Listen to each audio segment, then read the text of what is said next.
This program deals with devil worship and satanic beliefs. It contains explicit scenes and descriptions of violent crimes and rituals. Americans are asking, who attacked our country? You have declared a subliminal jihad against the United States. Can you tell us why? Everything pertaining to what's happening has never come to the surface. The world will never know the true facts of what occurred, my motives. And night fell on a different world. And Iblis is thinking, I should be getting this position, not Adam, and this guy is created from dirt. And how does the army feel about you being head of the Temple of Set? And the conspiracy theorists can say what they will, but I want you to give me power over Adam, and I want you to give me soldiers and minions and all of these things. The people had so much to gain and had such a material motive for putting me in a position I'm in. We'll never let the true facts come aboard to the world. And I want you to be able to give me the ability to whisper into the hearts of mankind. And who was the grotto leader? Don't remember his name. You don't remember the name of a person who involved you in murder? These people are in very high positions, Jack. Yes. Okay, we're back. So, do you want to talk about the mysterious Michael Casey?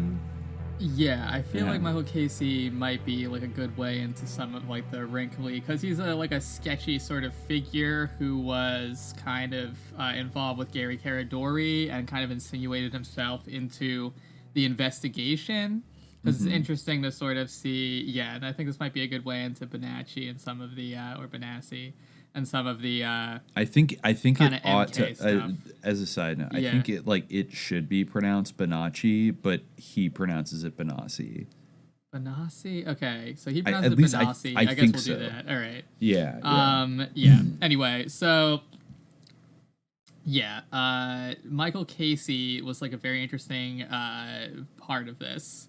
And he was someone who was held up by, the grand jury and the prosecutors as, like, basically a big part in the genesis of this hoax, along with Kirsten Hillbrand, who kind of, like, they said, like, oh, she manipulated people to say these things. So he, like, as soon as, like, the credit union stuff started to come out, he kind of got involved in this, Michael Casey, in sort of the role of being like an investigative, journalist. And it's there's very sort of weird thing around him. So I'll just read this from Brian. So Caradori's earliest forays into Franklin resulted in his treading metaphorical avenues and alleyways that were fruitful, fallow, or downright bizarre, and his interactions with Michael Casey would encompass all three.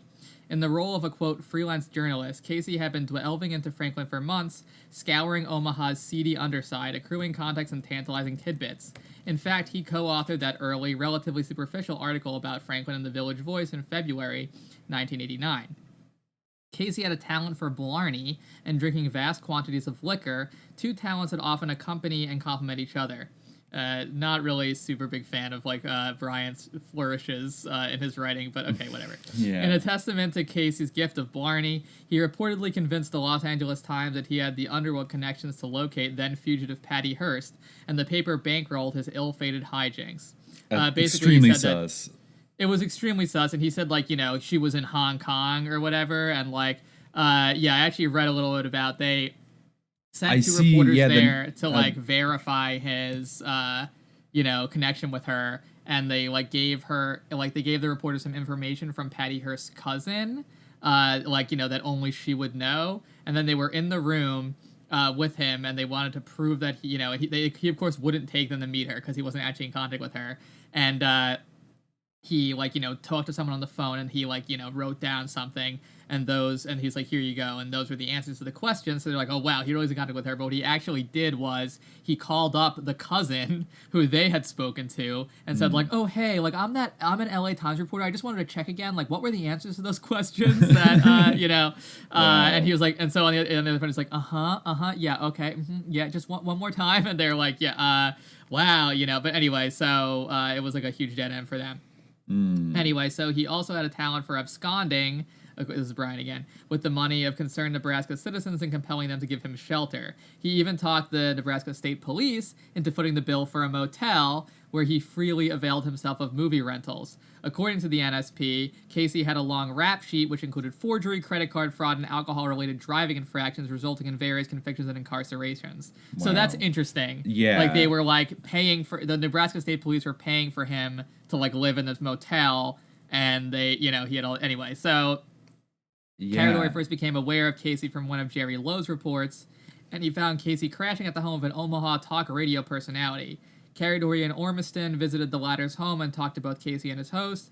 Casey's Franklin materials were displayed throughout the living room.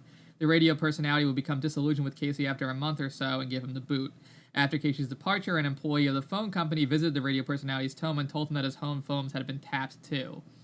Because of Casey's ability to spin convincing and contradictory yarns, his sketchy history is a complex tapestry of truth and falsehoods, and perhaps grand intentions and destructive actions. In 1974, after a stint in prison, Casey briefly served as Boys Town's special project director. But according to the World Herald, he was fired for taking the confidential case histories of residents and sending the files to MGM in an effort to sell a television series based in the orphanage. Though Casey claimed that Boys Town had given permission to take the files, Father Hupp emphatically rejected that permission was ever granted. He emphatically said that permission was never granted. Hupp said Casey picketed the main gate at Boys Town to protest his termination. Given Casey's dodgy history, Caradori's cultivation of him as a source may seem questionable, but Casey allegedly had information to offer. Casey initially told Caradori he had access to a videotape showing Larry King engaged in sexual acts with children, and had also conducted an audio tape interview with a former Boys Town student who discussed being molested by Peter Citron, an Omaha World Herald columnist, and one of the prominent Nebraskans whom Caradori's early sources had tied to King's pandering network. Caradori concluded that the videotape never existed, but he quickly acquired the audio tape of the Boys Town student.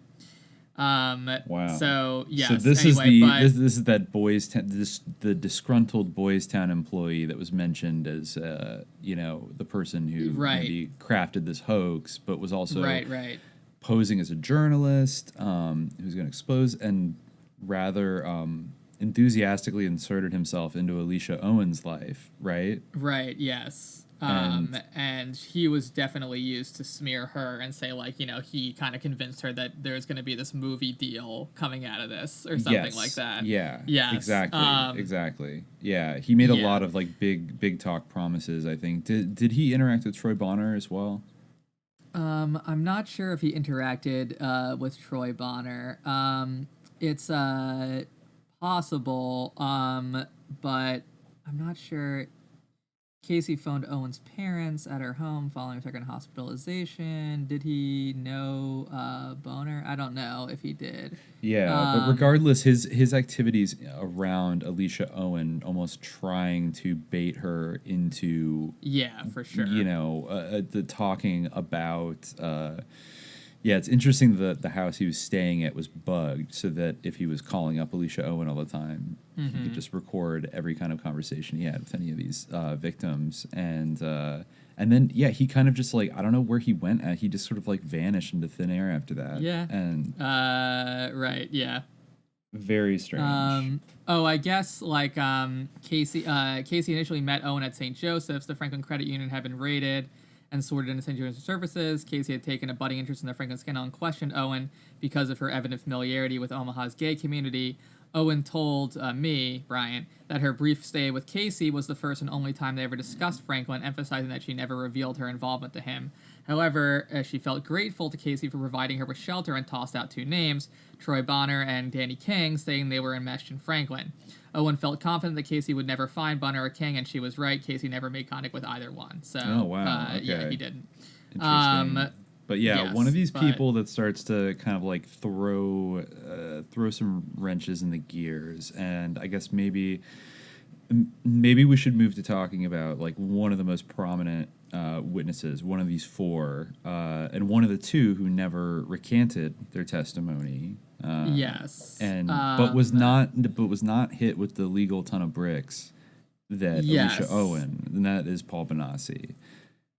Yes, so, and I have similar, like, again, Paul Bonacci, I think something definitely happened to him. Like, he's a victim, like, of something, and he might even be a victim of.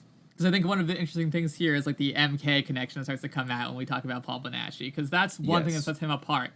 So just to talk about how he was also someone who Gary Caradori got in contact with, because even though when like they were the official sort of side was spinning this, Michael Casey was like the big figure in the investigation who originated everything, but really of course Gary Caradori, whose plane mysteriously broke up magically in the air for no reason.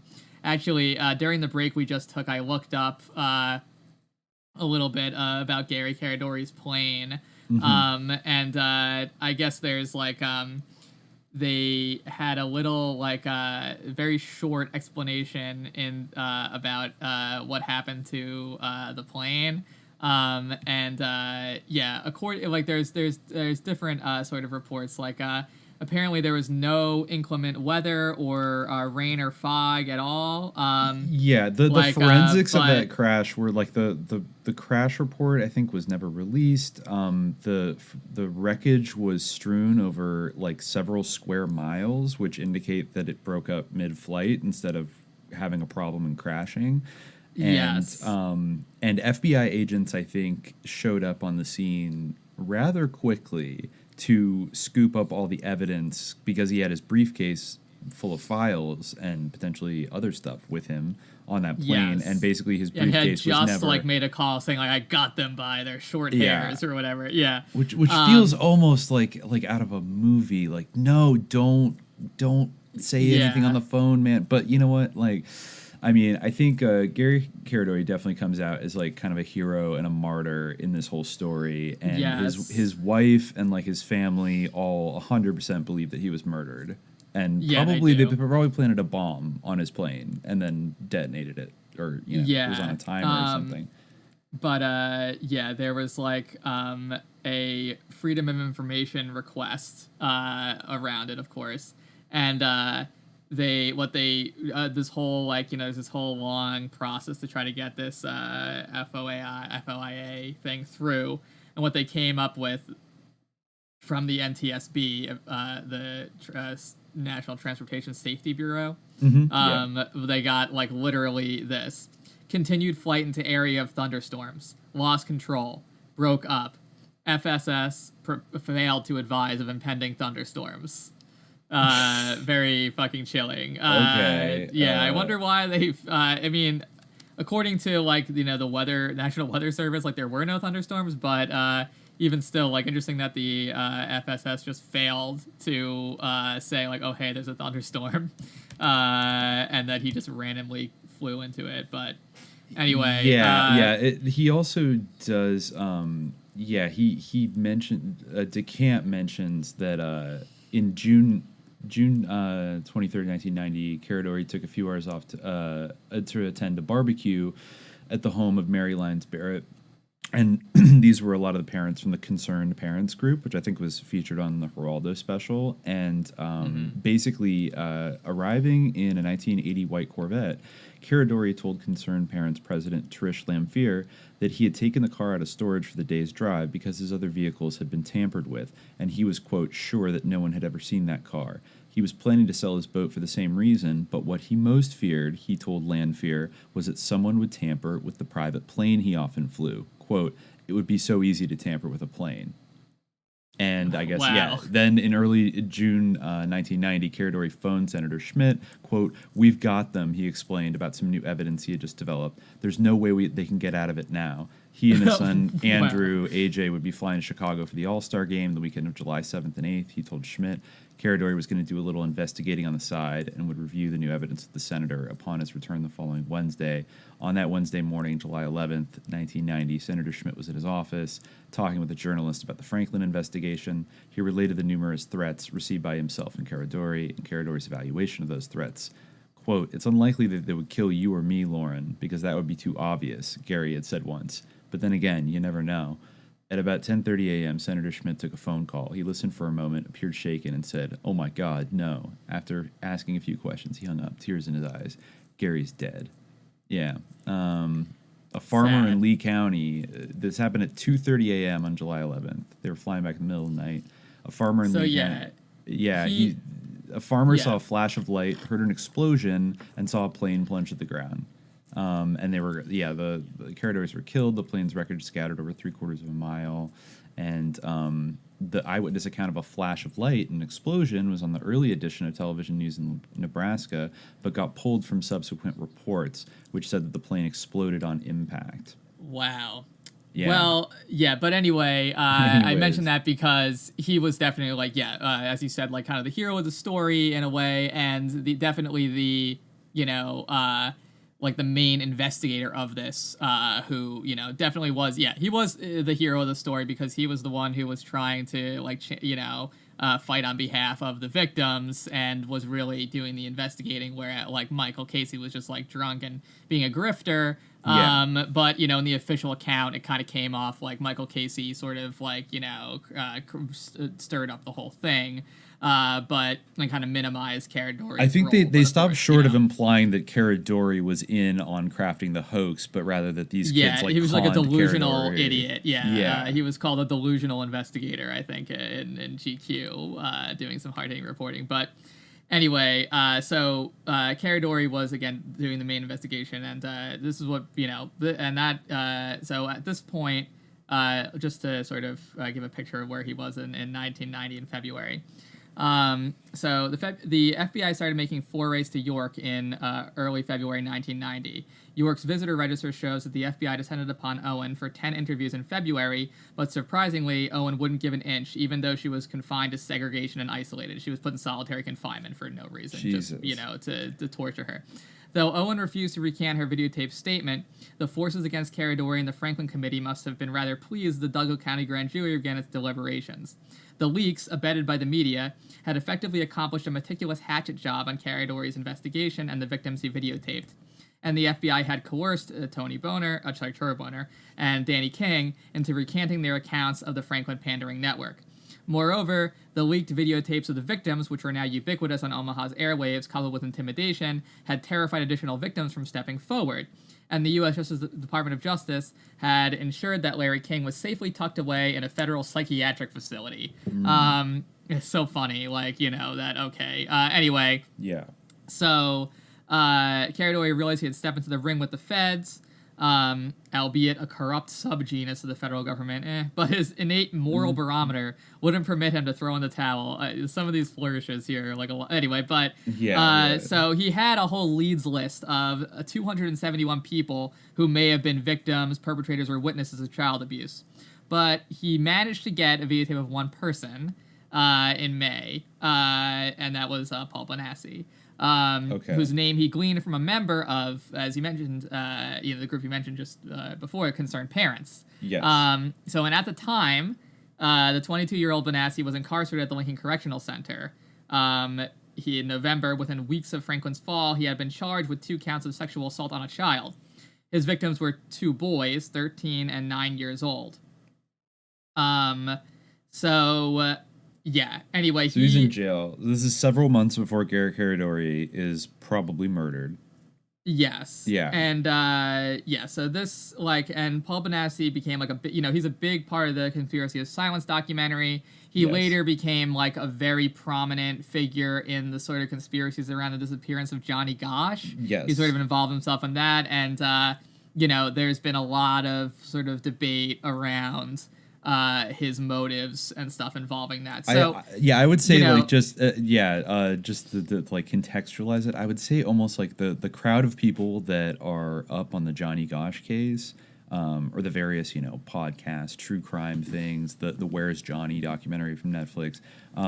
It's almost like actually that one's a little bit kind of on the fence about Bonacci, but I noticed there's been more recent ones that even go into the whole Franklin connection, but then come down very hard against Bonacci and basically say he was making it all up. It's not credible. But then on the Franklin side, I feel like people are much more willing to take Bonacci seriously based on, but there's still there's some interesting kind of questions with his testimony and I think an interesting element that he introduces not only is for one, he also more slash Loretta Smith, Shawnetta Moore slash Loretta Smith, according to DeCamp pseudonym.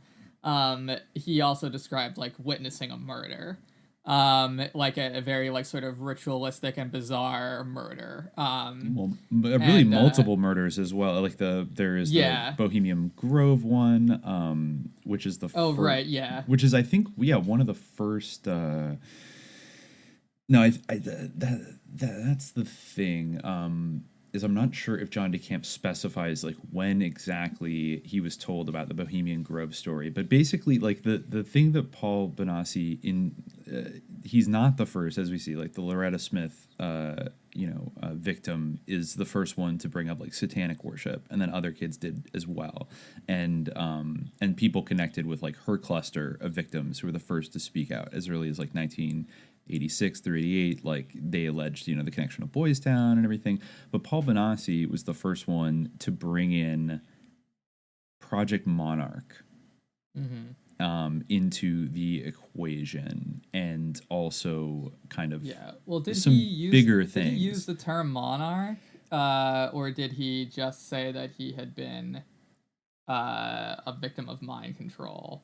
I mean, he allegedly did have MPD, but again, like it was understood, like, it wasn't considered a DID at the time. It was MPD. It's a whole, thing. Like, and again, like, just to something that I find like problematic about Paul Bonacci, in addition to some of the other aspects, is like, his being like a convicted child molester, like, going by Cotton Mather's standards, or, the Puritan theologian standards, you can't listen, you can't convict a witch based on the testimony of another witch. That's... it gets a little dicey because John DeCamp contextualizes that as basically one of his altars, one of his sort of predatory pedophile altars that he had, supposedly been programmed with, sort of got triggered while he was babysitting these boys, and then he sort of groped them momentarily and then snapped out of it, and then like realized what he was doing and felt really bad. But he was still at that time, he was bouncing around between different altars. I mean, that inherently to me begs the question of like, if he's truly programmed to the point where he's been like successfully programmed with these altars, like, is he a like trustworthy person to look to as like, I think that is the question about Paul Bonacci, because I think a lot of times I think the debate around whether or not we should quote unquote trust Paul Bonacci, it's often drawn on the line of like, is he totally making all this up and actually didn't have a connection to this, or had like a really, really tangential connection to it, but like made a bunch of extra stuff up? Or is he more or less telling the truth? And I would kind of draw the line maybe a little bit different, going on what you just said, where is somebody, if they were in fact, I'm just maybe entertaining this hypothesis that if somebody was in fact programmed with these multiple personalities through this kind of systematized abuse, and and some of those personalities were for the purposes of disseminating like deception and disinformation or things of that nature, or like twisting the truth, then is it possible that when he was speaking as certain altars of his, that those altars were in some way being deceptive, which I think is different, that is like clinically different than somebody lying consciously, right? I think we could agree for somebody with DID, with it seemed all the clinical people that the experts that kind of examined him during this period definitely believed that he authentically had MPD or DID. Yes. So in a sense, but the understanding of how it works has like sort of evolved. Yeah, I mean, it's definitely like a hazy like area. I mean, it's definitely not the same as like maliciously lying per se, but it is interesting that it was at a point where like the FBI was cracking down on him and he came into the picture. Like, I think, like, maybe he does have some alters that are, like, truly innocent, There's actually, in terms of Paul Bonacci, I mean, I think it might be good to just sort of recount his Jeremy story, which was the one that sort of involved Hunter S. Thompson. Or the figure known as Hunter S. Thompson. I have the his report that he wrote to John DeCamp. Yeah, and he said, this is. I don't even know if I don't know if I need to read like the entire the paragraph of like exactly what's happening, but maybe we'll just like set it up. Like he says, I went in January of '84 on every trip. I was paid by men King knew for sex. In the summer of '84 sometime, I went to Dallas, Texas, and had sex with several men King knew in a hotel. I flew on Y&R Airlines and CAM Airlines normally for King. I never had much personally to do with King, only went where he told me to go. In or on July 26th, I went to Sacramento, California. King flew me out on a private plane from Epley Airfield in Omaha to Denver, where we picked up Nicholas, a boy who was about 12 or 13. Then we flew to Las Vegas to a desert strip and drove into Las Vegas and to some ranch and got something. Then we flew on to Sacramento. We were picked up by a white limo and taken to a hotel. I don't remember the name of it. We, meaning Nicholas and I, were driven to an area that had big trees. It took about an hour to get there. There was a cage with a boy in it who was not wearing anything. Nicholas and I were given these Tarzan things to put around us and stuff. Then they describe being forced to like start having sex with the boy, and they resisted, and they threatened them with guns, and then basically, I'm just gonna paraphrase this because the way he describes it is so clinically like it's so like unvarnished and sort of fucked up. But they were forced to like abuse this boy, and the adults filmed it, and then they kept doing that, and then eventually they shot the boy in the head right next to Paul Bonacci, and then forced them to keep doing stuff. Like it's really like this is some really twisted stuff. And then so this is actually, wait, is he saying well, he said he went to Sacramento. We've always said that this is what he alleged happened at Bohemian Grove, but let me see. Well, I think that maybe that was like misremembered or like that was us misremembering that, or in the same way that we would say that Hunter S. Thompson ate a baby, but really he didn't eat the baby, or like that act is involved in this, but it wasn't Hunter S. Thompson. They're saying like they did all these terrible things, and then they filmed it all, and then at the end of it, like in other testimony, DeCamp writes, Bonacci said that Larry King was smiling and laughing. Oh yeah, they took. So they were cleaned up after all this stuff happened and put on clothes and driven to a house where the men were with some others. They had the film and they played it as of the killing of this kid. And as the men watched, they passed Nicholas and I around as if we were toys and sexually abused us. He says, I was there for about 5 days attending parties, but only recall cutting my wrist, which is why I stayed 2 days in a hospital under a name I can't recall. Some guy paid for me. In other testimony, Bonacci said that Larry King was smiling and laughing the whole time the film was being shown, and that, quote, the men with the hoods were a satanic group which planned to use the dead boy in some sort of ceremony. He also named the director of the snuff film, whom they had picked up in Las Vegas, as, quote, Hunter Thompson. Yes. But yes, I don't think it's weird that Bohemian Grove, I feel like that worked its way into the narrative. Well, I at did some point. watch. Okay, so I think that the reason why we associated with Bohemian Grove in the past was because I actually listened to the tape of this, which is on YouTube, and the picture that they use is the owl from Bohemian Grove. So I think that before, when we've talked about this is happening at Bohemian Grove in the past, I think that we like at some point, like, you know, because we well, haven't like actually, wait. I apologize. In the chapter "Drugs and the Monarch Project," actually, DeCamp does say that in one this is in his supplement to the original Franklin cover-up book. He says, in one instance detailed in the Franklin cover-up, Paul was taken by Larry King and others to a wooded area in California, identified after publication as Bohemian Grove. So he didn't. I guess he didn't. Paul Bonacci didn't know where he was at the time that he originally said these things to DeCamp, but then they later tracked it down. And it says Paul and another boy were forced to do sex acts and to consume parts of a child whom they had watched being murdered by the cultists. The body was to be disposed of by, quote, the men with the hoods. A snuff pornography film was made of these events. It was directed by a man the party had picked up in Las Vegas, whom Paul identified as Hunter Thompson, the same name as a well-known sleaze culture figure. I mean, sorry. But yeah, is Sacramento near the Bohemian Grove? Yeah. I mean, it's basically it would be closer, maybe. Well, that's the thing. I think if you're going a little more like out of the way, it'd be more low key to fly into Sacramento and then like drive maybe an hour or two to where Bohemian Grove is. I see. A little more low key than going to like San Francisco.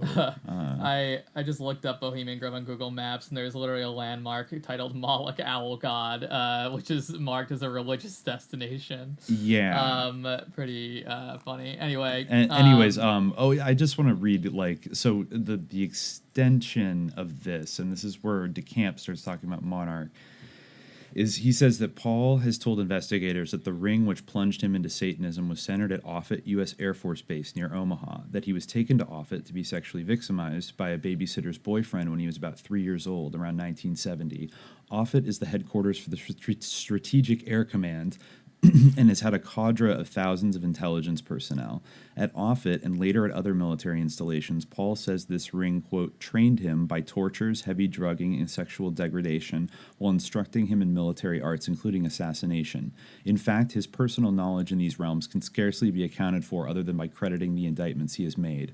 Larry King, FBI agent Jerry Wall, Alan Baer, Harold Anderson, and former Omaha Police Chief Robert Wadman have all been reported as collaborators with the satanic military base ring. King reportedly told Paul's captors at Offutt, quote, he's young, but you trained him good. And I guess a member of Nebraska's Concerned Parents group reported hearing from two North Omaha witnesses that, quote, King used to send limousines down to Offutt Air Force Base to pick up CIA agents for parties. And, of course, Larry King did report his own adoring relationship with late CIA Director William Casey in a September 1988 interview in the Omaha publication Metropolitan. So, this gets to basically, psychiatrists who have treated a growing number of MPD cases, victims of satanic ritual abuse, report an alarming pattern of findings in many of their child patients. There is a structure to the personalities, conforming to what is evidently a deliberate breaking and reshaping of the mind. This phenomenon was identified to Paul Bonacci by his tormentors and to other victims as witnesses as the Monarch Project. At Offutt Air Force Base, Paul was told that what he and other children were being subjected to was in aid of national security. And so maybe So I think he Kathy says O'Brien came up with Monarch, or was it maybe he said that after? I don't know. Anyway, but maybe he was the first person to introduce Monarch into the lexicon. More than Kathy O'Brien, but DeCamp writes a little more here because this hits on a couple things of the kind of ambiguity of this, but also reminds us of things maybe we've delved into before.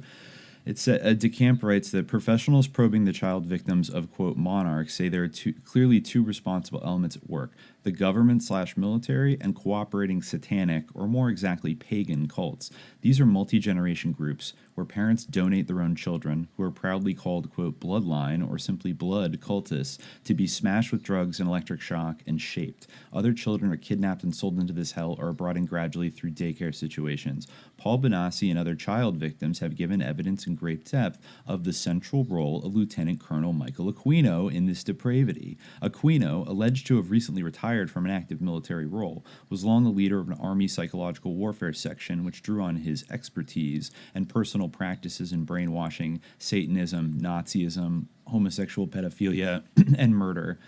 And this is a weird quote he throws in at the end. A former director of the CIA was asked directly, quote, what about Monarch? He replied angrily and ambiguously, quote, we stopped that between the late 60s and early 70s. If a statement of fact, this would presumably relate to official participation of the CIA. Now, I don't know what DeCamp is getting at here because he also interviews Colby, and Colby gives a more in-depth answer, but why does he just say a former director of the CIA was asked directly, like, which director and by whom was he asked, and, like, what is the source of this? Very... kind of, and that's what I've mentioned in last episodes where I thought that was William Colby's answer to whether or not there was, a Monarch program. But actually, Colby gives a much more in-depth answer in one of his sit-down conversations, which I will, let's see, bring up here.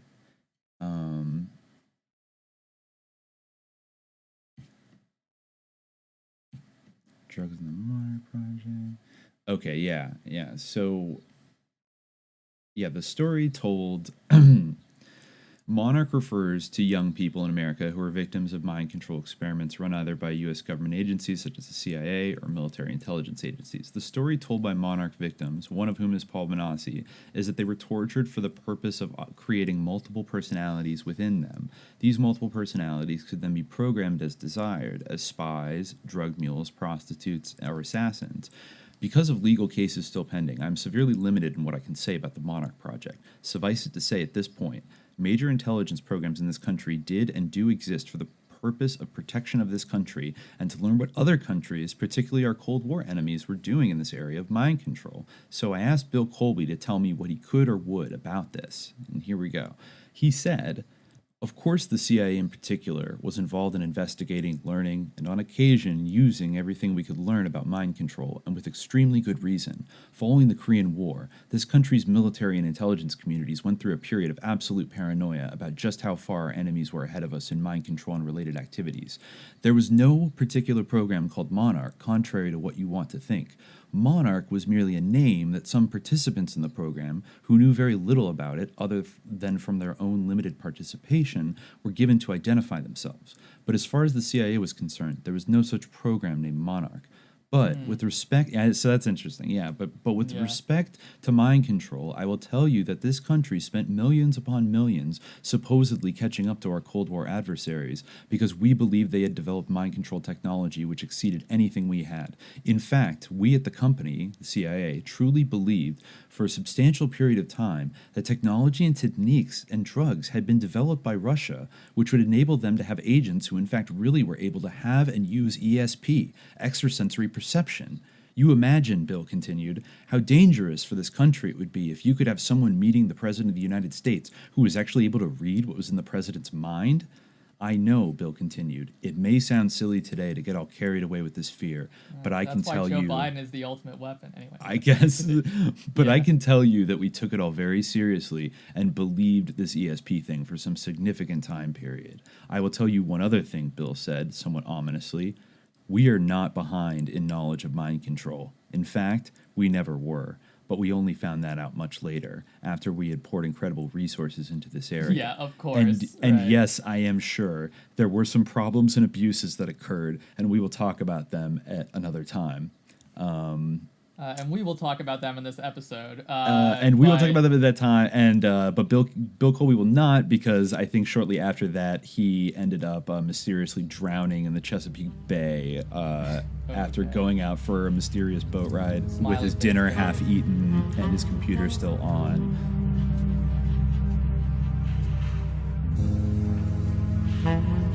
In the face of mysterious threats, John has turned for advice to his friend and one-time boss, former head of the CIA, Bill Colby.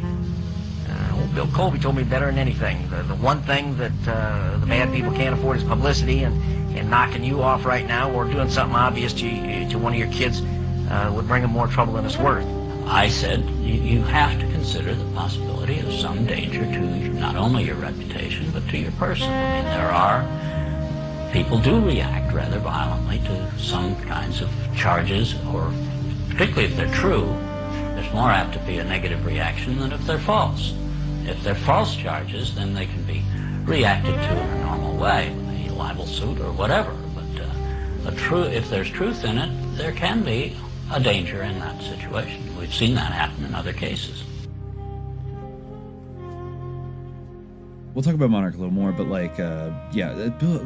John DeCamp's relationship with Bill Colby, very bizarre and fascinating, and why Bill Colby agreed to put his name on the line to lend credence to this story or had an interest in it, and then died under strange circumstances. But at the same time, I don't know. Bill Colby is kind of a cipher on this count. Mm-hmm. What was this sometimes I want to think that this is a personal thing with him and Bush, because Bush replaced him as CIA director. Yeah, that's interesting. And even though they had so much in common, and Bill Colby is not exactly totally repentant about everything he did. I mean, you saw it there. It's well, I'm sure there were some abuses that were committed. It's very unfortunate, but he was kind of the original limited hangout guy. I mean, he's the one who quote unquote exposed CIA's assassination programs to Congress in the 70s, but he didn't really expose this. I mean, he certainly didn't expose this kind of stuff, this kind of the extent of MK Ultra. He said, it was a failure. Yeah. Well, but anyways, I mean, the official, but I mean, and maybe that it really was his, but I don't know. I guess in saying we're ahead in mind control, that's not really suggestive that it was a failure at all. But I find that a very interesting thing to say in the 1990s, that actually we are ahead in mind control. Certainly, and it kind of confirms what we've talked about, where sort of the paranoia about the brainwashing is really again kind of a form of projection, which I think, and you could really tie that in with the whole thing. There's an interesting part where Rosenthal, who kind of replaced Caradori as representative of Owen, was interrogating Michael Mott, the FBI agent who sort of wove this tale alleging that Alicia Owen had told him that she was buying acid from the Sons of Silence, and he was do the Bloods and the Crips, and he was do the Bloods and the Crips usually sell LSD? They don't, but so it's interesting that he would be so adamant that she was involved in this LSD thing, but there's possibly another. As more, but I wanted to bring up this little paragraph from Brian's book. He doesn't, and also some of the other stuff that he talks about with, because he actually went and met with Bonacci, as he is as he was in 2009 or a few years before that, and he's kind of integrated his personalities. Before that, I did find this paragraph to be interesting about Loretta Smith / Shanetta Moore. Who, her stories are similar in terms of their sort of horrific nature to Bonacci's. So in terms of the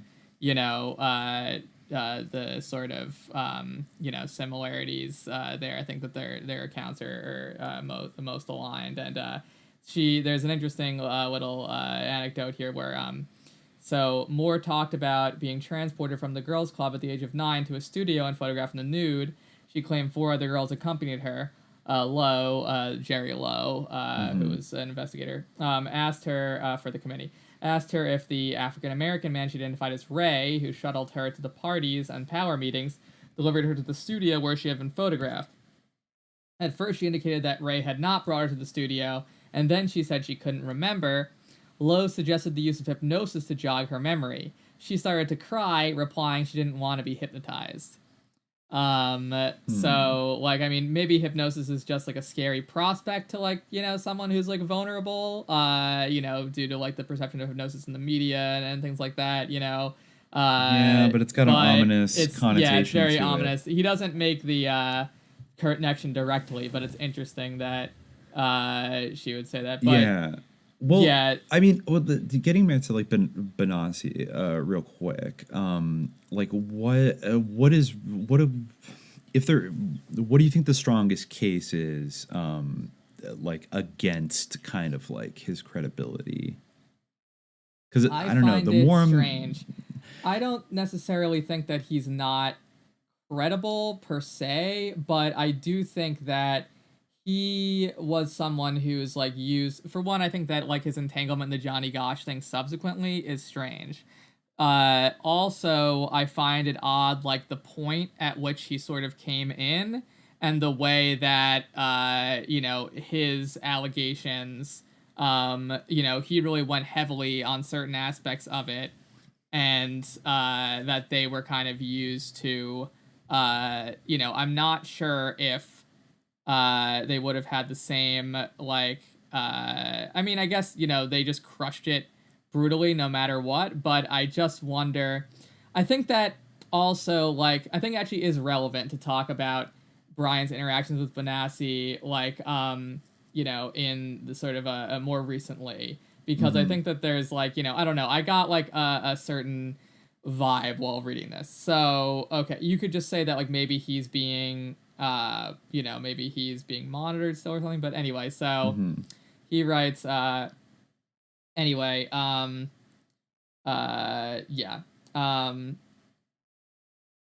my friend Dirk was quite, he was watching A Conspiracy of Silence. So he says, my friend Dirk was quite intrigued by Conspiracy of Silence, the documentary. And then by my interviews with Monsignor Hupp and Rusty Nelson. He started phoning friends and acquaintances in an attempt to nurture my budding inquiry. He spoke to a friend of a friend whose name appeared in the Franklin cover-up, that's DeCamp's book, but the man wouldn't meet with me. Dirk also had a rather unorthodox phone conversation with an acquaintance who claimed to have been a drug courier for the Ring. The courier wouldn't speak directly to Dirk and used his buddy as a conduit. He apparently recounted a few incidents of murder and mayhem, breaking down in tears, and said I was in great danger. The conversation seemed to blindside Dirk like an unanticipated left hook. I was a little freaked out, too.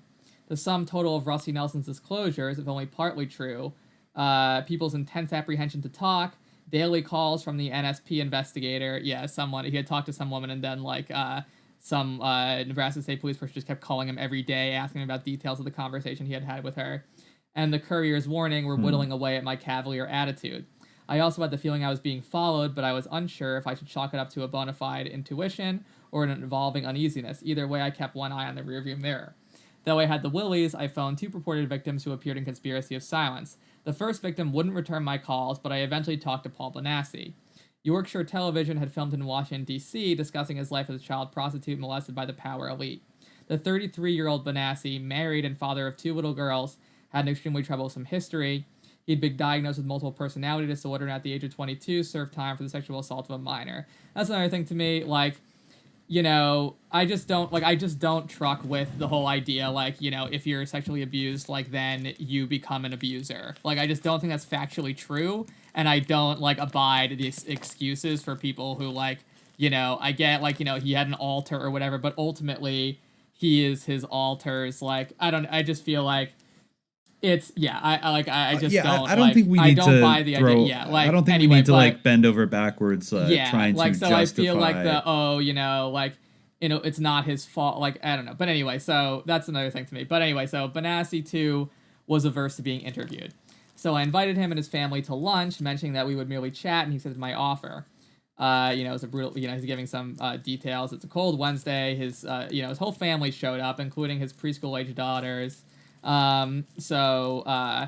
He appeared relatively conventional at first sight, but the indelible black grooves under his troubled brown eyes conveyed a nightmarish past. He and his wife spent 10 minutes peeling off the multiple layers of their children's winter garb. Again, an unfortunately phrased sentence. Wiping the girls' runny noses. As we ate lunch, I noticed 2 men in their late 50s, burly and casually dressed, periodically peering at our table. They had the menacing look of KGB apparatchiks. This is another thing that he always does. On. Is always, we're just like the Soviet Union. In fact, there's one part where he's talking with John DeCamp and about how people won't talk to him and they're afraid, and it's like Stalinist Russia. I thought you would appreciate that. Yeah, there's a few things. John DeCamp commits a few of those kind of things he does. as well. I struggled not to comment on their undue attention because it was possibly a figment of my increasing wariness, as Bonacci's wife was already visibly agitated. After a lunch of spaghetti, smiles, and small talk, Bonacci consented to an interview the following afternoon at 2 o'clock and gave me directions to his house. The next morning, Bonacci didn't answer my phone calls, but decided to pay him a visit nonetheless. He and his family lived in Valley, Nebraska, 20 miles west of Omaha.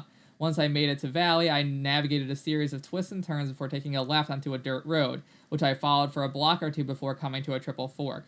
Swerving sharply to the right, I instantly realized that I should have veered left. I abruptly stopped and, preparing to back up, glanced in my rearview mirror. A nondescript brown sedan had just turned onto the dirt road and also stopped. I drove on, stopping just before the main dirt road was out of sight. The brown sedan started and then stopped again. I felt a flight or fight adrenal boost and made a squealing U-turn, waiting for the car to catch up and pass. The car never passed me, and I concluded it must have turned around the dirt road. After collecting myself, I proceeded to the far left fork. The Bonaccis lived in a rural area that was an odd smattering of trailers, shotgun shacks, and middle-class houses. The dwellings were spread out on a grid of dirt roads and had the contours of a maze. This is really like creepypasta, like way too many details. I eventually found the Bonaccis' modest single-story brown home. No one was there. I pulled into his driveway and hung out for an hour or so, constantly craning to the left and right, but there were no signs of the Bonacci family or the brown sedan. Driving back to Omaha, I thought that I had probably hadn't been followed after all.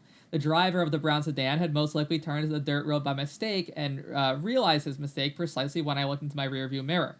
Just as I convinced myself that I'd been beguiled by paranoia, a brown sedan with civilian license plate began tailing me. A tinted windshield obscured the driver's face. I sped up. The brown sedan sped up. I slowed down. The brown sedan slowed down. I hit my brakes and then sped up. The brown sedan backed off briefly and then began tailgating me again. I abruptly swerved onto an exit ramp and slammed to a halt at a stop sign. The brown sedan followed, pulling up behind me. I looked into my rearview mirror, but the tinted windshield continued to obscure the driver. When I took a quick right, the brown sedan streaked past me. I pulled into a gas station, caught my breath, and bought an ice cream sandwich. The ice cream sandwiches have a way of alleviating my stress. I ate the ice cream sandwich and mulled over my options. Then I made a beeline back to the Bonaccis. I felt a sufficient amount of fear upon returning to the Bonaccis to convince myself that I wasn't crazy, because, after all, crazy people are generally devoid of fear. I think many might argue that the mere act of returning to the Bonaccis was crazy, but one of my goals was to interview a reported victim, and I'm big on goals. Prowling down the dirt road to the Bonaccis, repeatedly glancing in my rearview mirror, I noticed Paul Bonacci's white van in his driveway. Again, not the vehicle color or type I would choose if I were Paul Bonacci, but anyway, I parked on the dirt road, walked over to the house and knocked on the door. Bonacci and his wife answered the door. I invited myself into their house and appealed to Bonacci for a half-hour interview. He begrudgingly consented against his wife's objections. I sat on the couch in their cluttered living room, attempting to allay Mrs. Bonacci's marked education as she bundled up their children. Then she hustled them off to her parents' house a few blocks away. He talks about how he had a history of psychiatric illness, he lobbed a few softballs at him, but just as he started hurling fastballs, his wife opened the front door. She reacted to my last question by demanding that I stop the interview. She feared that their children would be endangered if Bonacci talked. So I guess at least she was kind of afraid for his life, I guess, in a way, but... I just find, another thing that I find odd is that he could have also been indicted for perjury. In fact, I think he was indicted for perjury, but nothing ended up happening to him. And he's one of the most visible figures who's been so public about this when everyone else is so afraid. And I just, yes, I guess his wife did express some concern about his well-being, but... I don't know. There's something that maybe feels intuitively off about that, where a lot of the people that... He wasn't there when he went to his house. He arranged for an interview. There's this weird encounter with the sedan. There's... I don't know. I mean, that stuff, there could be a variety of reasons. Is he being followed? I think Tim Tate, who is the director of the Conspiracy of Silence documentary, mentioned a few times where he felt vaguely like he was being followed or tailed around Omaha, a little bit further. He also recounted finding a different victim. I don't know if it was Loretta Smith or another one that he had located through grand jury documents, and he found her in a kind of more a rougher part of Omaha in this apartment complex, and he knocked on her door, and she had a couple of small kids, and she seemed really freaked out that this British guy had shown up to talk to her, and they just said, we'd like to interview you, we're doing this thing, and tried their best to calm her down, and she was like, okay, but like I have my kids to take care of right now, so like come back in the morning and I'll interview you. I'll let you interview me. And so they're like, okay. So they come back the next morning, and Tim Tate said that the entire apartment had been cleaned out, and everything was gone, and like they had moved. Wow.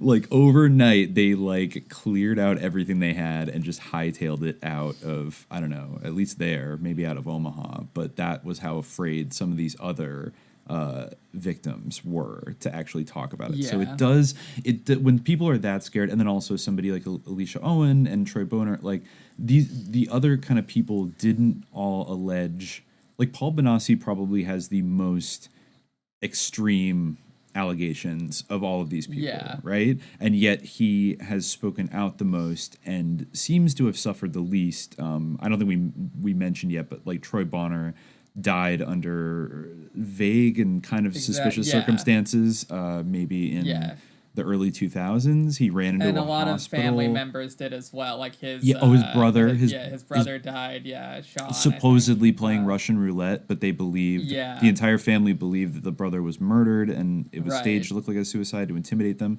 Alicia Owen's brother also died during the kind of whole ordeal, and they also believed that was maybe an attempt to intimidate. So like a lot of people ended up dead. So it does it does make you wonder a little bit, like why Paul Bonacci has been sort of spared, though I could understand his wife's legitimate concern that maybe he got away from this stuff, and as long as he doesn't go out in public talking about it again, perhaps he'll be left alone. But if he did go out talking, then he perhaps had been threatened. We're going to come after your family.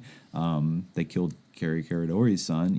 Like they clearly don't care about doing this. But it does make you wonder a little bit. And then maybe, I mean, because like Troy Boner, as far as I know, Alicia Owen and Troy Boner did not have multiple personalities disorder or DID or claim to be part of a government program. They were part of much more of like an Epstein style, like sex ring, catering to elites and stuff like that, and were used as drug couriers and things like that. And so, yeah, I mean, it does put Bonacci kind of in the separate category where, I mean, in a way closer to kind of a Kathy O'Brien, which she almost, and I guess now we can correct that I think if in fact Bonacci was telling John DeCamp about like being part of the Monarch program, that maybe it was Paul Bonacci who was the first person to use this term, because Kathy O'Brien's book came out in 95. And, if he had told him that, and same with Fritz Springmeier in the mid 90s. Though I feel like Fritz Springmeier and John DeCamp were like in touch, like they talked and were kind of part of the whole network. And even, I mean, that gets to the last point where there's a few times near the end of the Franklin cover-up book where DeCamp talks about the LaRouche people getting involved with this, because in some sense it's completely up their alley in terms of what their sort of political cosmology of the world is. I mean, that he was going on TV in the 80s and accusing Henry Kissinger of being a pedophile. Lyndon LaRouche was. And I guess they sent, there's a very eclectic group of like activists that went there in the early 90s that was kind of organized by the Schiller Institute, which is like a Lyndon LaRouche, run by Helga Zepp LaRouche. Yeah, and they basically they launched a citizens fact-finding commission to investigate human rights violations in Nebraska, and they went out to Omaha with the Reverend James Bevel, who's an associate of Martin Luther King, an Austrian leader of the European Citizens Initiative to Protect Life and Human Dignity. I have no idea what that is.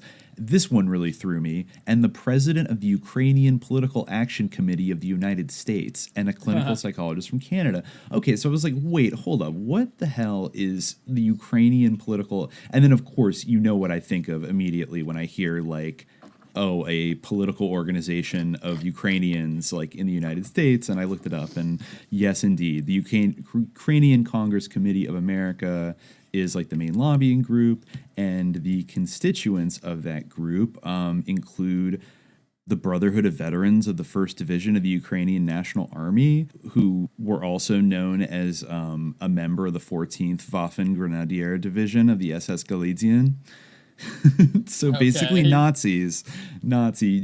Nazis, and like all kinds of like OUNB type people. So I don't know like what their stake in this game. I thought they were all quite close with George Bush, so maybe that's why they were there, to make sure. I don't know. It's just the Bushes hated Lyndon LaRouche as well, but Lyndon LaRouche is so suspicious. I just find it like this is where clearly it kind of goes off the rails in terms of like the story is not going to be accepted in the mainstream because now the LaRouchers are all over it. And even though I think LaRouche hits some targets sometimes, like the Executive Intelligence Review, they were kind of issuing, fiery articles about like Iran-Contra drug trafficking in like 1982 before anybody else was. But they're kind of classic in that I think maybe they were kind of the most sophisticated, maybe sort of like conspiracy management op maybe that was out there, because they really had a sophisticated, they had people that were kind of like well educated, like Webster Tarpley and stuff, but they had this kind of eclectic, wacky, kind of like little Strasserite kind of occasion, sometimes kind of worldview. But even though LaRouche was a Trotskyite back in the day, anyways, I found that and there's the Verdi pitch, he has the Verdi pitch. There's all kinds of things. And it's just it's an interesting coalition, and then to have William Colby running around, kind of giving more air to this. While simultaneously, and it's worth noting that like he's in the Conspiracy of Silence documentary, which I think in a way like kind of speaks volumes. Like imagine, I don't know, John Brennan, or he goes on stupid things all the time, but you know what I mean, like a kind of former CIA director coming out and being like, "Yep, there's like a elite pedophile ring run by the CIA, and like it's pretty bad, and I'm just going to talk about it in this documentary." It's also weird that in the judgment, it's weird in the judgment against Paul Bonacci, for Paul Bonacci, the default judgment awarding him $1 million from Larry King, which has never been collected. Yeah, it said civil that he suit. passed up like a military career, which is weird if he had been like from his very early youth, like subject to this like a government mind. Wait, you said he program, passed up a military career? That's what it says in the judgment. Oh, that's his claim for damages, is that it ruined his military career? That's one of the reasons why. Of course, also, and I do think, to be clear, like I'm sure that he like suffered like horribly, I don't like disbelieve like his claims, but his involvement to me and like his subsequent career, there's maybe there. Perhaps it's less of a question of what are his motivations, and more the absence of severe crackdown on him as opposed to cracking down on other people. Because in a way, okay, let's just, if we postulate that this thing that was called Monarch actually existed, and maybe it makes sense that maybe every now and then to have a whistleblower get out there when there is kind of a scandal that is threatening to cross over into the mainstream in any way, you have somebody come out with narratives, with testimony that sounds so far out that it's going to knock it back into the category of conspiracy theory. And it's so would you want to punish that person and then lend credence to the fact that they were telling the truth? Or would you just kind of trust that the media is going to be able to spin that and marginalize it? And it's surprising, maybe this is like, you could see this as a great triumph, but the fact that he, maybe he successfully was able to integrate his different personalities. And he even says, like some of his past, like he questions himself, like some of his past statements prior to his integration, such as those that he made when he went on America's Most Wanted and things like that. Yeah, but, which he did identify certain things, like the house in Colorado where he, allegedly took Johnny Gosch and met the quote colonel. I forget if he said in that it was Michael Aquino, but he was able to accurately describe like the features of this ranch house and like be able to lead John Walsh to it. So there were contradictions, of course, in what he said to Gary Caradori, but there were also like compelling details. And he was able to describe in great detail the 1984 party that we mentioned earlier in Dallas, that Larry King threw, that John DeCamp was at, and he said that basically Bonacci was able to describe that party and its opulence and the detail and the things that were there in such great detail. And John DeCamp knew, because he had also been there, that, why would this 13-year-old kid have any idea about what Larry King's party at the 1984 Dallas convention was like, and such, describing where he was and all that stuff. So I think there's a lot with his stuff that checks out in general. I think even the Johnny Gosch stuff, I don't know, the Johnny Gosch kidnapping is super sus. I don't know if I buy the kind of idea that that he came back and visited Noreen Gosch, or that he was like Jeff Gannon, that mysterious gay escort who got a White House press clearance under W. You remember that whole thing? And then people thought that was Johnny Gosch, and he was an MK journalist now. I mean, maybe that's not necessarily. And you always have to ask, instead of that being false, meaning that we should knock the dominoes down and discredit all of this, maybe that one false thing is they want it to be there. And basically exactly. The contradictions, the flaws, just a little bit of confusion and ambiguity can go a long way. He suffered, although he possibly has caused the suffering of others, but he definitely he talked about participating in kidnapping. Especially since they were going out of their way to smear everyone involved as she's a felon because she passed a bad check, to then have someone come forward who himself was a child molester of 2 boys, and then attach himself to it.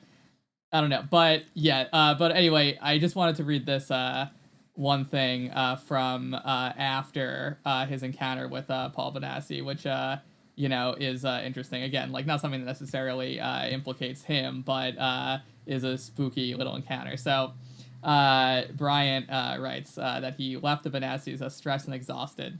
As I entered Dirk's apartment, he gave me a concerned look. Dirk, by the way, is his friend who he's staying with in Omaha, I guess. Mm-hmm. I told him about the nondescript brown sedan and the Bonacci interview, and a red alert registered in his eyes. I eventually rolled into bed, tossing and turning for an hour or two before falling asleep. The following morning, Friday, I drove to DeCamp's office and finished sifting through his documentation, thanking Jan for all her help. I made it back to Dirk's by early evening, and he wasn't home. I'd been sitting on the couch channel surfing for about 5 minutes when I heard a knock on the front door. I cautiously crossed the living room and peered through the peephole, focusing on the convex image of a woman in her late 20s or early 30s. She had a mane of unkempt, long red hair, a full, freckled face, and wore thick lensed glasses. I asked if I could help her, and she held up a book and said she wanted to give it to me. Her speech and mannerisms had the somnolence of someone in a hypnotic trance. After the brown sedan incident, there was no way in hell I was opening the door. I wasn't sure if she was alone. I didn't want her potentially incriminating fingerprints in Dirk's apartment or my prints on her book. I wish I'd had the presence of mind to grab my tape recorder, but I was too tired and freaked out to think straight. Though I repeatedly asked her to leave, she wouldn't, insisting that I take the book. I eventually walked back to the couch and resumed channel surfing, and she finally left. Within minutes of her departure, Dirk came home, carrying a sack of groceries. I mentioned that we'd had a visitor bearing a gift. Dirk said that he'd passed her on his way into the building. Taken aback by her freaky appearance, he couldn't help himself from turning to watch her walk into the night. He had remarked that he'd never seen her before. As Dirk toiled away in the kitchen making dinner, and I settled on the History Channel, I again heard a knock on the front door. She was back, bearing the same gift. I motioned Dirk over to the door, and he gazed into the peephole.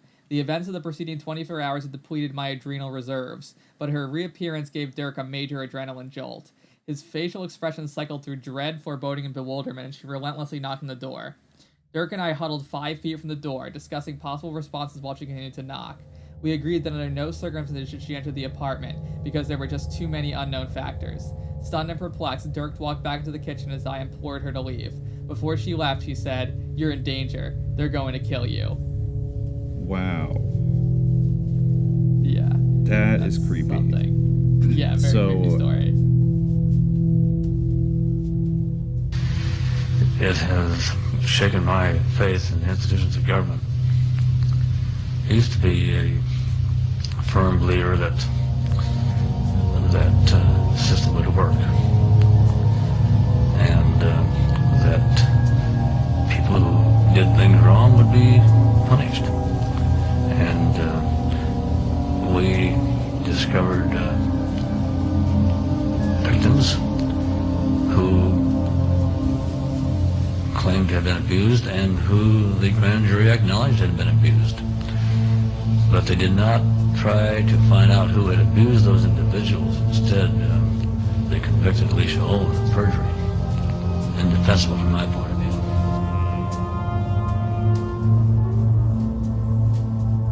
So, there absolutely has to be a there, I think, for literally everybody who's ever tried to make a story about this, basically gets gang stalked or harassed or threatened.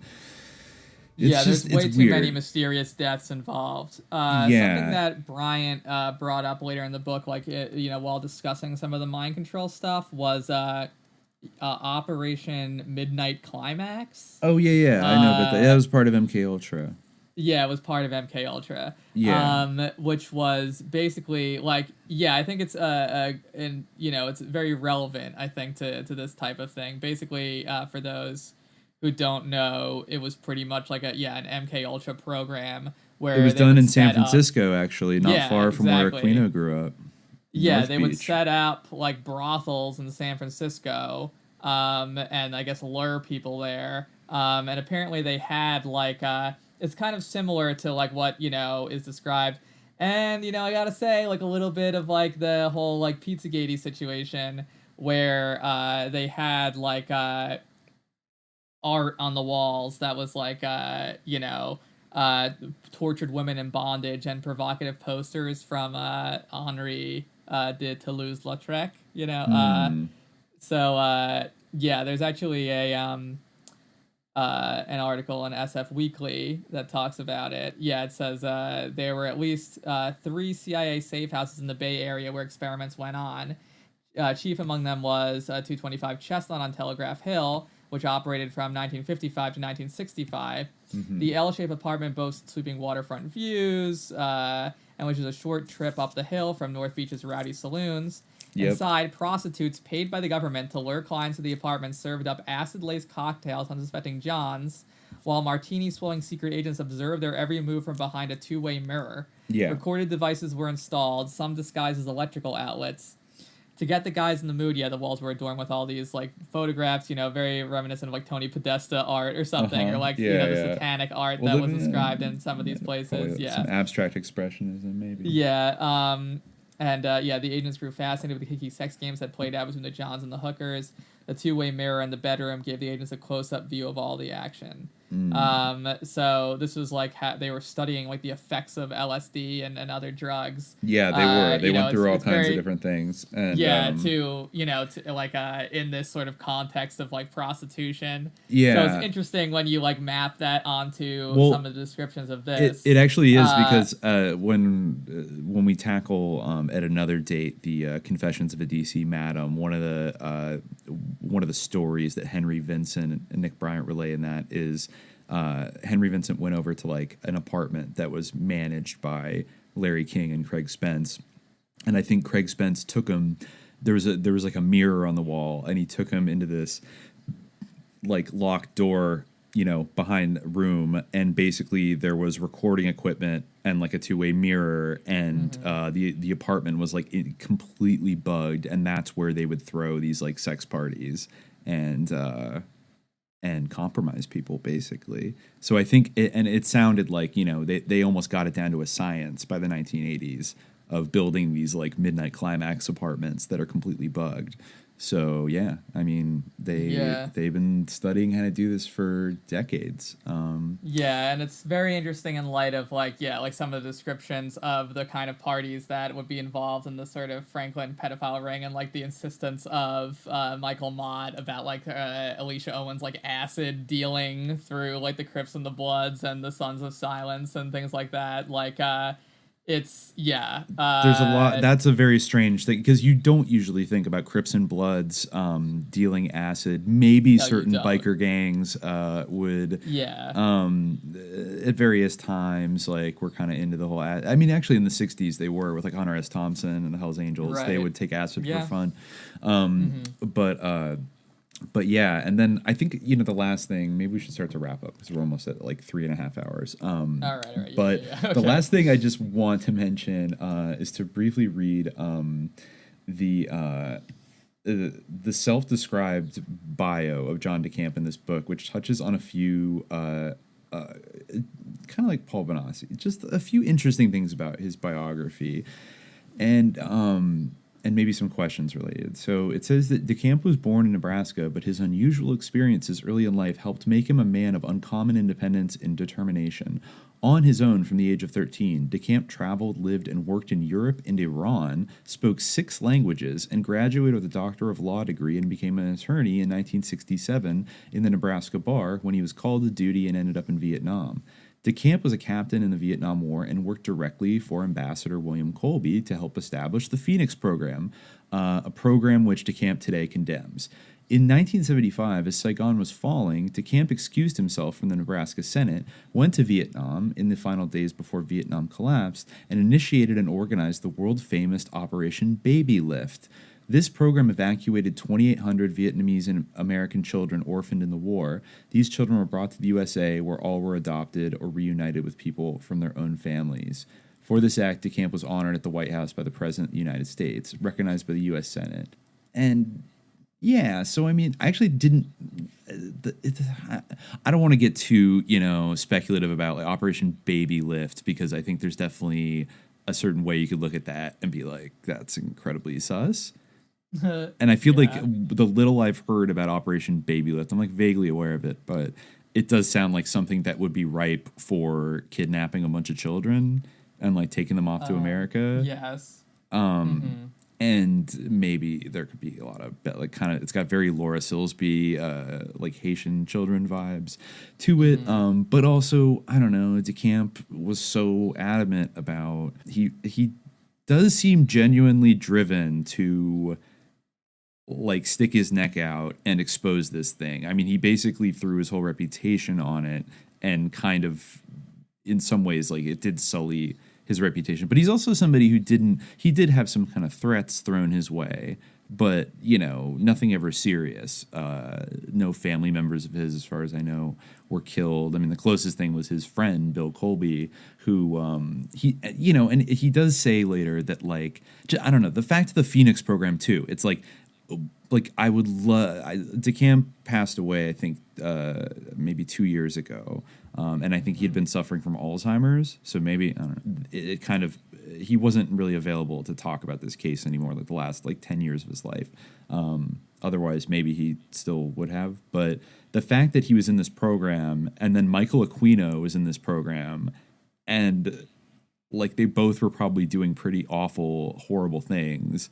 And then years later, it comes back around where, he's the state senator trying to expose a pedo ring. And then he meets this kid who says Michael Aquino is like doing Phoenix Program stuff on kids at Offutt Air Force Base.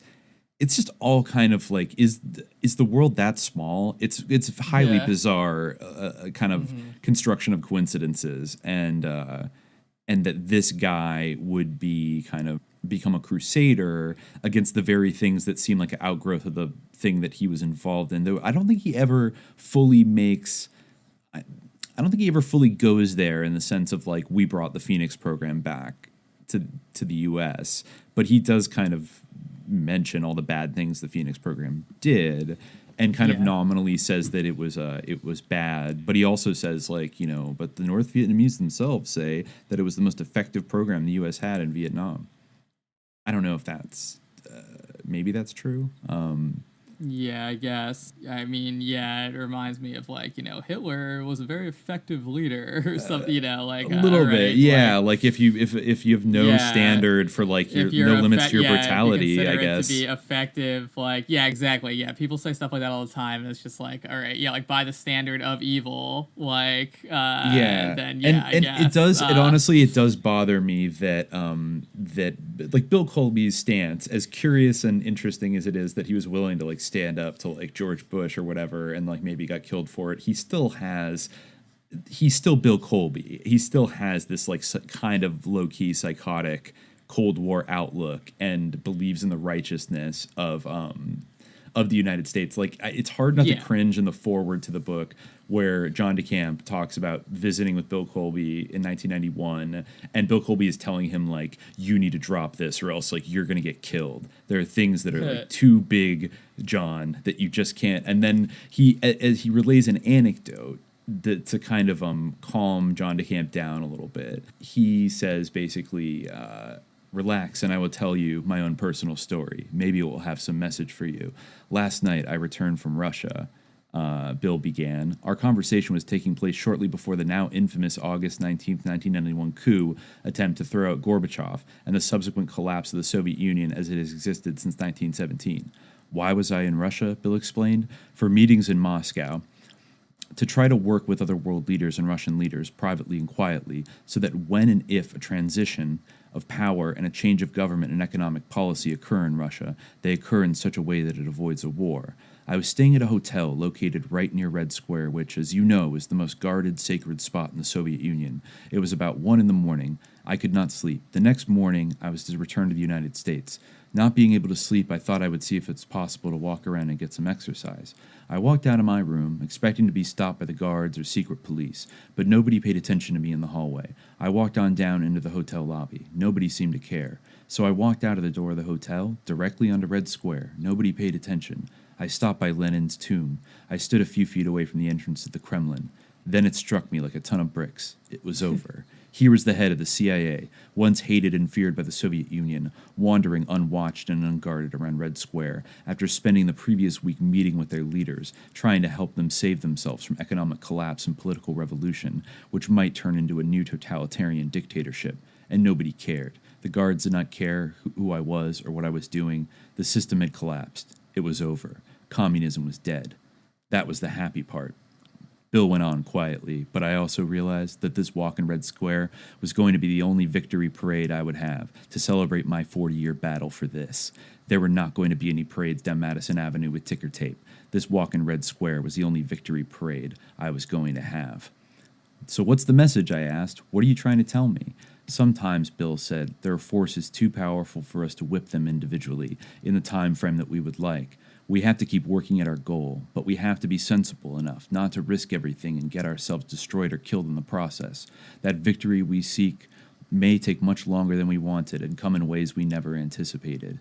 Maybe, just maybe, you have to have your own private victory parade. You maybe have to face with the fact that you cannot right all the unrightable wrongs, that there really are people too powerful. Interests, and that the rich and the powerful, even when doing blocked out, but that the rich and powerful, even when doing evil, can and will succeed, and you can do nothing about it at that moment. But, Bill continued, you can do the possible, recognize the impossible, and if you are right, and you are, and we both know it, there will be a time when victory will come and the good will triumph over the evil.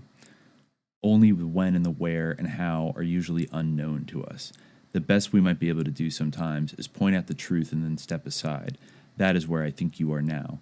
For your own safety and survival, step aside.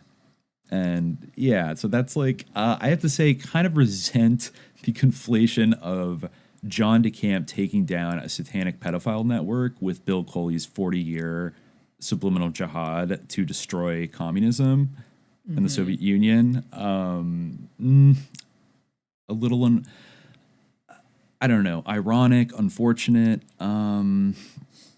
And I mean, regardless of, okay, yeah, he can have his private victory parade and everything, but that still, it's like, dude, do you not realize that, George H.W. Bush is doing Project Hammer right now? I mean, I'm kind of being facetious, but kind of not. Like, dude, do you not realize do you not see the continuity between what you labored for the last 40 years and this like insane pedophile network operating in Omaha and DC that is literally connected to, the Iran-Contra, the death squads, like spreading the Phoenix thing that you created all around the world, abusing children, trafficking drugs, all kinds of stuff, I guess it's like, how did Bill not, I guess he just had his blinders true. on. All those things kind of helped the, achieve the result that he was so happy with, If he wanted to find you shouldn't really be able to enjoy the victory if you take issue with the means by which it was achieved, right? That's a good point. That's a good point. I mean, if he wanted to find a silent victory parade, maybe he should. Because we betrayed, the glorious values of, whatever, I guess goodness in general. Like, how could you, if it, how could you be happy that your side won if it had to compromise everything, good beyond on an ideological level? I guess maybe it is still in some respect ideological, but I mean, he was a devout Catholic, so in that sense, it's certainly it was a win for beyond him, the level of debate and litigation between communism and capitalism or whatever, or America and the Soviet Union. Certainly things happened that were just flat out evil. So. The kind of the most, the absolute most charitable thing I could possibly say is that after the Cold War was won, and he, even though it sounds like maybe he was instrumental in destroying the Soviet Union by going over there and holding meetings with people, that he was maybe playing chess when he was there, meeting with these leaders to stop a new totalitarian dictatorship. But of course, it was the Soviet hardliners, so to speak, the more conservative Soviets that leaders that launched that coup in August 91 to stop the implementation of capitalist reforms, because they felt that this was gutting the state to a point where there's going to be a complete restoration of capitalism, and that Gorbachev was just diddling around and not stopping it. And so they tried to launch this last minute coup, which did not succeed. They probably should have arrested Boris Yeltsin right away. But they didn't. They failed. And, I guess Bill Colby was right there in the mix, trying to make sure that Yeltsin came out on top, and et cetera, et cetera. But also, who knows? Maybe he thought, you needed a deft hand to do this without sparking a crazy war. Destroying the Soviet Union is no small task. To do it without having your fingerprints on it, and a way where it just implodes on itself. And, it just seems like just a victory for America. But maybe, if I'm being ultra charitable, he realized after all that, that maybe, what was this great victory? He comes back to America, and there are satanic pedophile rings running around. Yeah. But he also says, though, I have to say, again, mark against him, that one of the last things he told John DeCamp before he died was that we absolutely had to reelect Bill Clinton because he's a great president. So it's okay, so you weren't aware of the Mina cocaine thing, Bill Colby, or his connections to the Bushes and the CIA in the 80s.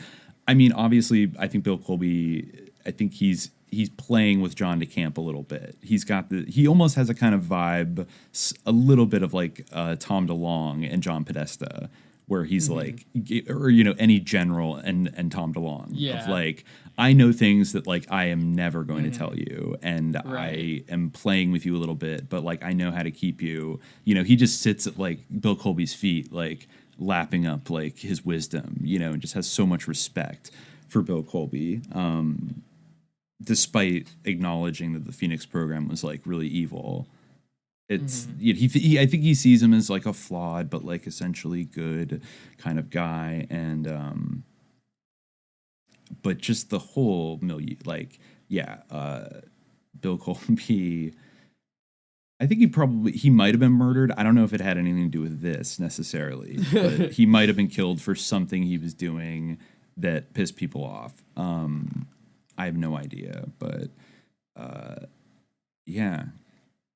Good job, Director Colby. You won. You won. The victory parade is in the Twin Towers penthouse suite. Yes. That's where the victory party is for your side, unfortunately. Yes. Yeah. it's all headed there. That's the destination. Word. In so many ways, but yeah, I think we can wrap it up there for now. There's going to be other dimensions of like this case or like things tangentially connected to it that we're going to address in later episodes. But for now, I hope it's a pretty dark topic. Yes. Pretty. There are some really grim little anecdotes in this one. I would highly recommend watching the pirated version of Conspiracy of Silence, and as a good jumping off point. And yeah, I don't know. Tell people more about this. I think more people need to know. If people are talking about Epstein, tell them about Larry King and the 80s. It's also a great thing for when Republicans start going off about how, like, you know, the Clintons and the Democrats and like they're all, you know, Epstein pedos and blah, blah, blah. And like Republicans are not pedos. Like, this is a really good counter Q kind of thing. Not that anyone's going to believe in Q anymore after this, but, you know, or the idea that, you know, Donald Trump or like the Republicans have a better track record for, or conservatives in general have a better track record of, you know, hunting down pedos in government. It's these liberal sickos that tolerate it. It turns out like it is definitely a bipartisan consensus to protect pedophile rings for, what we can assume are highly nefarious purposes. So it's a good, I think it's a tremendously important story in the Contra chain of horrors. Mm-hmm. Yeah. Yeah. It's a pretty endless chain, but it's definitely, a compelling link. And who knows, you know, there's definitely a lot of terrain for the future. I think definitely we should do the Finders. We might want to go down the Johnny Gosh like rabbit hole and explore like I think so, because that's a more liminal case, because like we've never found Johnny Gosh and he just vanished. And then true. You know, we've talked before about like Kevin Collins in San Francisco and all the milk carton kids, and even Eugene Martin in Des Moines, who doesn't get talked about as much. That, you know, Des Moines is not very far from Omaha, and it seemed like there was a spike in this stuff in the 80s, and it's bizarre. The you know, just random kidnapping, you know, off the street, kids going missing. So I think we will, and we'll get to the Henry Vincent. And that was where, Bonacci like kind of, you know, very explicitly kind of involved Aquino. Mm-hmm. You know, he said that it was like kind of, I mean, I guess Aquino was sort of the ringleader of a lot of the stuff that he alleged that he was made to do. But and I mean, it is fascinating that Aquino pops up in all of these things. He pops up in Kathy O'Brien's book. I want to say I'd have to check Bryce Taylor's, but I think probably he pops up in that too. And of course, you know, we could say he's just such an easy target. If you're gonna make up a mind control satanic abuse narrative with the military, like, of course, how could Aquino not be in that? But they all have kind of like different anecdotes about kind of, you know, how they met him and stuff. I don't know. I think it's really fascinating, and we will hit these, you know, these additional things that form a pretty like chilling but convincing tapestry. And next week, even our next episode in the Alwara frequency, if you want to check that out, is going to interlock with this story. You almost, I mean, maybe it's Contra 4. If this is Contra 3, maybe that is Contra 4. But I mean, this is more about the artist Mark Lombardi and his conceptual artworks, which traced a lot of the financial shenanigans that were under the hood of the Iran-Contra enterprise. And another person like like martyr Gary Caradori, who surprisingly that will definitely be an died. interesting counterpart because it's sort of like methodological in a way, and it shows like sort of how these like webs of connections work in a way. Yeah, it's an interesting kind of artistic exploration of how these things are framed out. Yeah, that's going to be a good one. I'm excited about that. Subscribe to Memoir if you haven't yet. Yes, indeed. You have. Look forward to that. Yeah. Yep. That's I think that's it for now. And by the way, Larry King lives in Reston, Virginia, as far as I know, and worked at a BMW dealership as of like 10 years ago. He's still out there, but fuck Larry King. It's just I hate. He's like Mark Holland's Rector. He's in the pantheon of fucking nightmare. But don't track him down and harass him because you might get gang stalked or like assassinated by like a hypnotized smiley face killer. So, I guess for legal reasons, do not stalk Larry King or run into any BMW. Well, dealerships. Or if not for legal reasons, for also like for your own safety, maybe like maybe like because you might yourself become gang stalked by. Anyways, a bunch of smiley face killers, you might find yourself drowned in a shallow pool of water. Yeah, so that's that. And he's certainly sung his swan song. He'll never, serenade us from the Republican National Convention again. Although I bet he was, I bet he voted for Trump.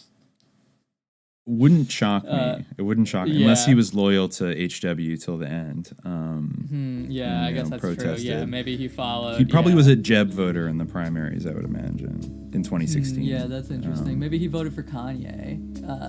I don't think so. Anyway. Anyways, until next time, dear listeners, definitely stay vigilant. Yes.